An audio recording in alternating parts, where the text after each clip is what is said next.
This is the new Apache keyboard unit from Total Controls. Total Controls is a hardware manufacturing company based in Sweden. They started to show up on my radar when they started to sell the Apache MPD frames, and since then I purchased 3 of them. I have been pretty happy with them, and I found the quality was pretty good.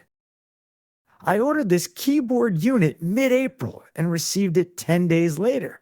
Price is €170 plus 25 euros shipping to USA. At that time, this costed me $213 US total, but exchange rate has been wild lately for US dollar. It's still a good price though. Construction is black matte plastic, but with a very decent quality. Unlike many other solutions, this keyboard comes with a 40 characters 2 lines display built in. Engraving looks durable and of good quality. All keys are backlighted. The unit itself is 19 centimeters wide and 15 centimeters high. That's 7.5 inches wide and 6 inches, and 1/8 high for those who like imperial units. On the back, Total Controls got the excellent idea to add a VESA mount. That's going to be super useful to install into my cockpit. There is also a small potentiometer that you can use to tune the display contrast with a small screwdriver. The unit comes with a USB-C, 90 degrees angled cable, which is a great idea. Once connected, you can tune the dimming with the potentiometer and also use a combination of keys to set the brightness of the key's backlight. Total Controls advertises this unit as plug and play. Connect to your PC and fly. I suspect this is a little bit more complicated than that. Let's check the manual. The Apache keyboard unit manual is kind of dry. 1 page for the layout and keys combination, and 1 page for how to use it. To configure the unit for DCS, there are only 2 lines. 1. Install DCS BIOS. 2. Make sure the unit is connected via the correct COM port as specified in the DCS BIOS setup. I don't know about you guys, but at least I know what DCS BIOS is and where to download it. I also implemented several interfaces with DCS BIOS, and it's not completely trivial. Right now, reading those lines, I am not too sure how this is going to work, but to me, this is not entirely plug and play. Let's see how it looks like once installed, and if I can make it work in DCS as easily as it is advertised. Okay, here is the keyboard mounted in my pit with a 75mm VESA mount.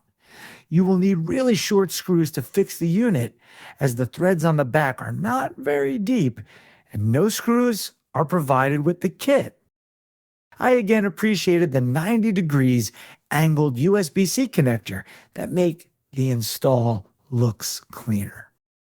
Once connected, the keyboard unit appears in the device list and in the DCS controls panel as a USB joystick with 1 axis, the front potentiometer, and 42 keys.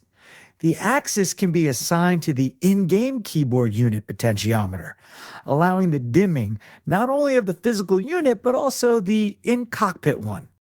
Maybe you guys already saw this at the beginning of this video, but as I was busy assigning each 42 keys in the DCS controls panel for both PLT and CPG, I realized the Total Controls keyboard unit comes with 2 extra keys, the arrow up and arrow down ones that do not exist in the in-game unit. I simply use them to control my UFD above. I also noticed that several keys have some specific distinct textures for the H, the T, K, or the W. I am sure there must be a good reason that Total Controls use different molds for those keys. Maybe the real units have those distinct textures. Or is it there to help when flying VR? Now let's set up the interface for the display. Installing DCS BIOS is not super hard, but of course, I have been playing with DCS BIOS for many years, so I might be a bit biased. Just Google DCS BIOS. Download the latest version from August 2024. Unzip the DCS BIOS directory into the scripts directory of your saved games. Copy paste the export command line into your own export.lua file, and you are good with DCS BIOS.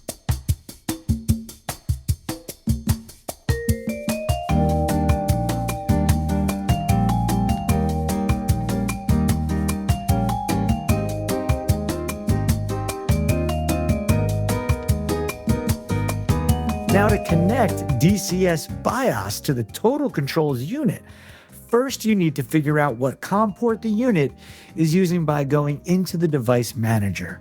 Then I used a piece of software called DCS BIOS Bridge that I need to run with DCS, so the unit can talk to DCS BIOS that talks to DCS. In DCS BIOS Bridge, you specify the COM port number where traffic needs to be rerouted, then run it. I was wondering if Total Controls has a more simple approach that does not require to run an additional software in the background. I sent an email to Jonas at Total Controls and get a reply the next day. He pointed me to a YouTube video from the Total Controls channel that explains what to do to reroute the COM port to DCS BIOS. For this, he recommends to use one of the tools included in the Arduino Tools package, also available on the DCS BIOS website. The tool is a bit less intuitive than DCS BIOS Bridge with no graphical interface, so I will stick with DCS BIOS Bridge at the moment. Okay, so once you got this working, the keyboard unit display can be configured to show not only your KU line, but also the KU line of the other pilot at the same time in your Apache. Also, the amount of flares and chaff remaining can be displayed. Really cool. Overall, I am pretty happy so far with this piece of hardware from Total Controls. It simplifies a bit my pit by removing several USB cables that I don't need anymore, and it looks really awesome. I think price is also reasonable at the moment for this level of quality and functionality. Connecting the unit to DCS is not completely plug and play, but it is still very straightforward with minimal amount of file modifications and zero programming. Manual can be certainly improved with more screenshots, links, and a more detailed description for the setup with DCS. Some short screws in the box for mounting would be the cherry on the cake.